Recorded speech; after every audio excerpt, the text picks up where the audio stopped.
Tubifurije igitondo cyiza inshuti bakunzi ba Minembwe Capital News kuri uyu wa kabiri tariki 27 z'ukwezi kwa gatanu umwaka w'2025. Tugarutse mu makuru yacu y'ibikomeje kuvugwa muri Kongo ndetse n'ibihabera, cyane cyane twibanda ku bikomeje kubera mu burasirazuba bw'iki gihugu. Rero turabashimiye mwese abakoze subscribe, mu by'ukuri duhora tubashimira kandi muzamwumva ko tubikuye ku mutima. Ku batarayikora namwe mwoyikora kugira ngo tuza dukomeza tubane, hanyuma mugakanda na like na comment na share. Ibyo nibyo tubasaba, niyo nkunga yonyine tubasaba nka Minembwe Capital News. Rero kuri mikoro muri kumwe nanjye Bienvenue, ku buhanga bw'ibyuma ni Bruce Bahanda ndetse na John. Reka amakuru yacu tuyahere ku bitero by'ejo cyangwa se igitero cy'ejo twabagejejeho update ko Bijabo yari yagabweho ibitero n'ingabo zitandukanye zirimo iz'i Burundi ndetse n'iza Kongo na FDLR na Wazalendo. Hari bagabye ibitero kuri Twigwaneho ndetse n'abungeri bari muri ibyo bice. Amakuru yacu turayahera ku gitero cy'ejo nyuma y'aho ingabo z'u Burundi ku bufatanye n'iza leta ya Repubulika Iharanira Demokarasi ya Kongo n'imitwe yitwaje intwaro ikorana bya hafi na leta ya Kongo ariyo Wazalendo na FDLR bagabye igitero ku mutwe wa Twigwaneho n'uwa M23 mu ishyamba rya Bijabo. Iyi mitwe yombi yazikubise irazibabaza inazisubiza inyuma kuko zari zaje ari igitero gikomeye. Bikubiye mu butumwa bwanditswe n'umwe mu bagwanyi bo muri uyu mutwe wa Twigwaneho yahaye abanyamakuru cyangwa se yaduhaye, aho yavuze ko bababaje kubi iri huriro ry'ingabo za leta ya Kongo ryari ryagabye igitero mu Bijabo. Ubutumwa yaduhaye kuri Minembwe Capital News bugira buti: umwanzi yahunze kandi ibyo yahuye nabyo ntazabyibagirwa. Mu gitondo cyo kare cyo kuri uyu wa mbere washize ahari ejo nibwo ririya huriro ry'ingabo za leta ya Kongo zagabye iki gitero mu bice bya Bijabo. Zakigabye ziturutse indondo ya Bijombo no ku Mushasha hasi Makobora. Iki gitero kikaba cyari kirimo ingabo nyinshi z'iryo huriro.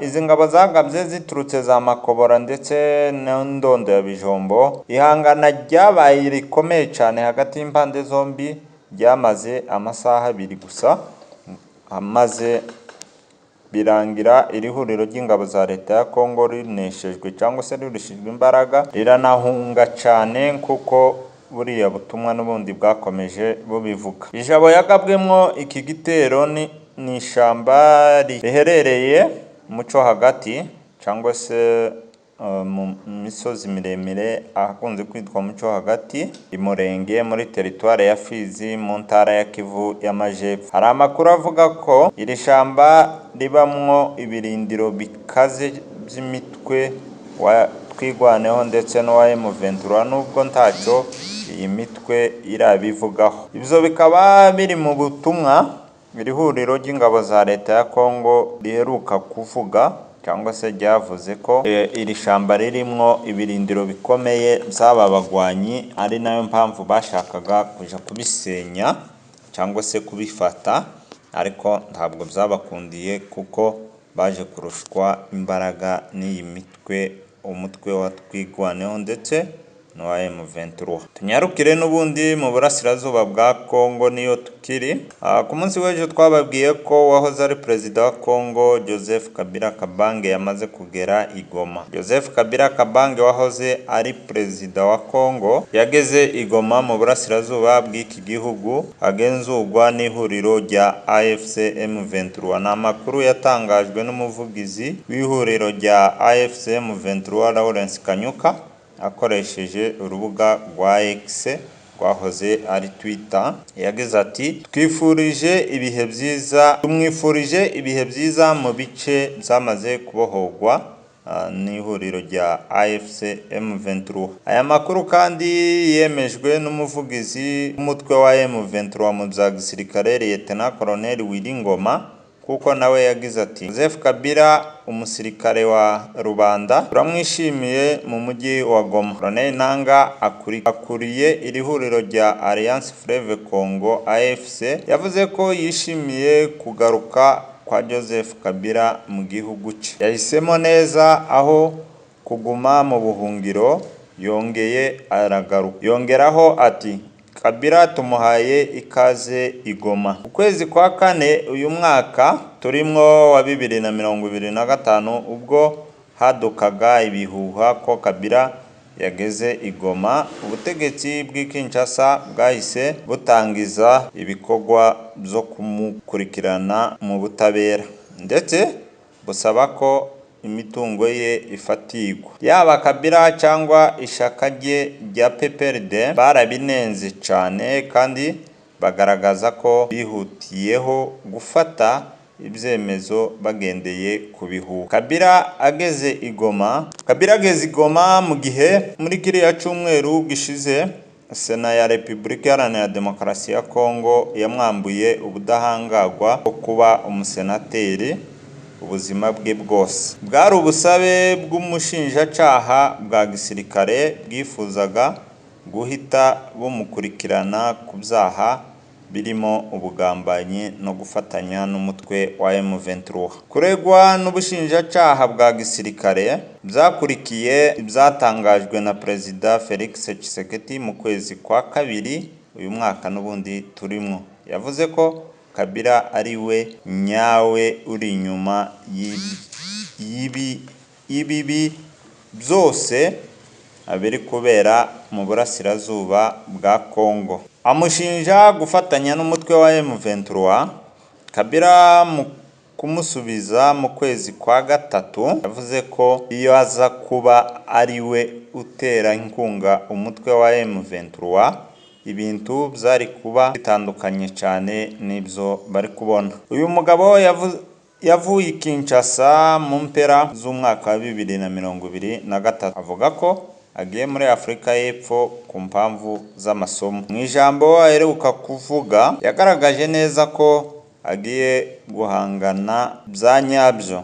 Ati nk'umusirikare narahiriye kurinda igihugu kugeza tambo kiruta ibindi byose. Yongera ejo nari ku butegetsi, uyu munsi sindi ku butegetsi, ariko nkomeje kuba indahemuka kuri iyo ndahiro kurusha mbere hose. Amagambo akomeye yakomeje agenda atangaza uwahoze ari Perezida Joseph Kabila muri disikuru ye yashize hanze. Tugana ku musozo reka dusome inkuru cyangwa se tubagezeho n'inkuru yindi y'uwahoze ari Perezida wa Afurika y'Epfo Thabo Mbeki. Wabaye Perezida wa Afurika y'Epfo yavuze ko nubwo u Rwanda na Kongo Kinshasa biri kuganira ibiganiro by'amahoro ariko bidateze kugira ku musaruro mwiza mu gihe ubutegetsi bw'i Kinshasa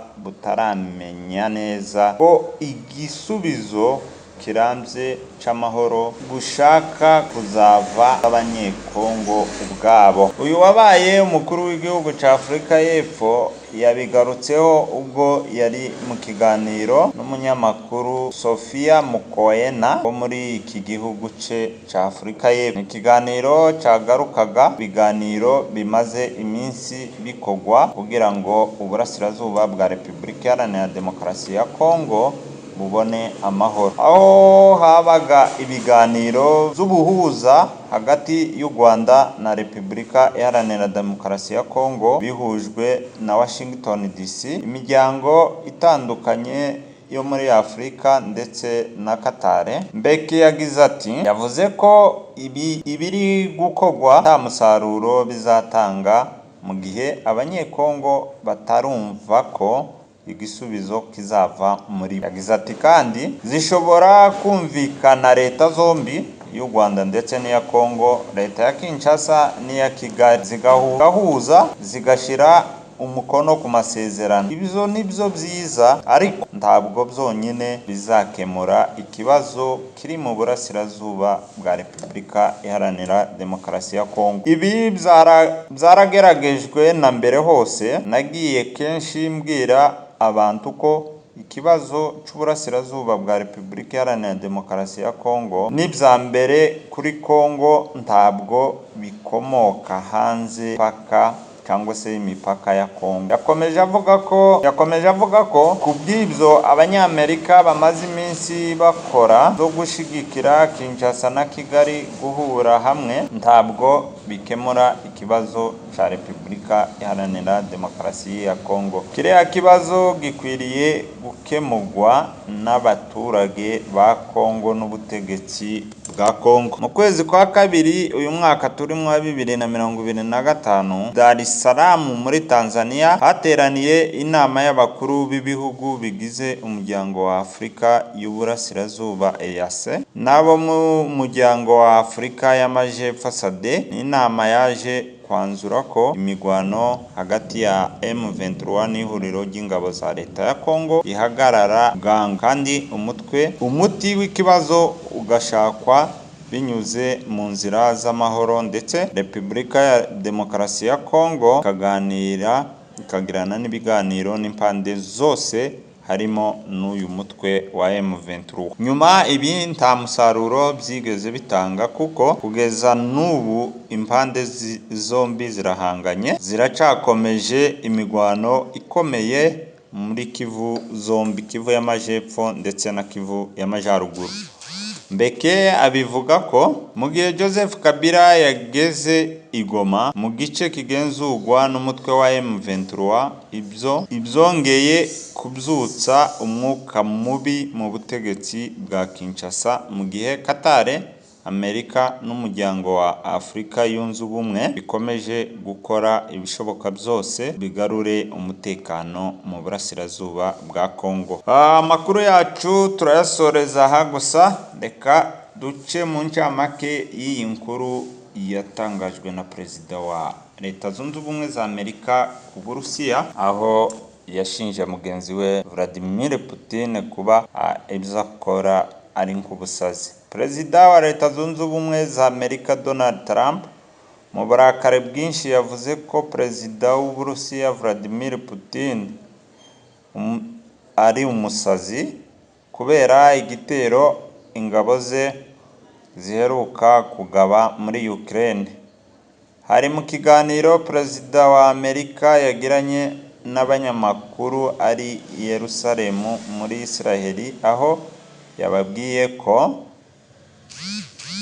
yababajwe n'igitero gikomeye cyane cyo mu kirere igisirikare cy'Uburusiya cagabye i Kiev muri Ukraine ku cyumweru. Trump yakomeje agira ati, bitari bimenyerewe kuri Trump, yagize ati, ariko ibi ni ibiki uri gukora? Aho yabazaga Putin nubwo batari bari kumwe. Kurica abantu uri umusazi koko. Yakomeje amushinja byinshi. Ni inkuru wasoma kuri Minembwe Capital News kuri website yacu ndetse no ku mbuga za WhatsApp, ugakomeza ugakurikirana aya makuru n'ayandi. Rero turabashimiye mwese tubana umunsi ku wundi, mu by'ukuri muri ab'ingenzi. Ku batameze neza turabifuriza kumererwa neza, abagwaye turabifuriza gukira vuba, abazima turabifuriza ubuzima buzira umuze. Imana ikomeze barinde kandi bagire neza, muhahe muronke mwese, nicyo duhora tubifuriza. Amahoro y'Imana akomeze abane namwe. Kutarakora subscribe uyikore nyamuneka, kubayikoze ni like na comment na share, hanyuma tugakomeza tukibanira. Kuri mikoro mwari kumwe na Bienvenue, ku buhanga bw'ibyuma ni Bruce Bahanda ndetse na John. Mugire amahoro y'Imana, Imana ibarinde. Amakuru yacu n'ayakagaruka kuri Minembwe Capital News. Mugire umunsi mwiza.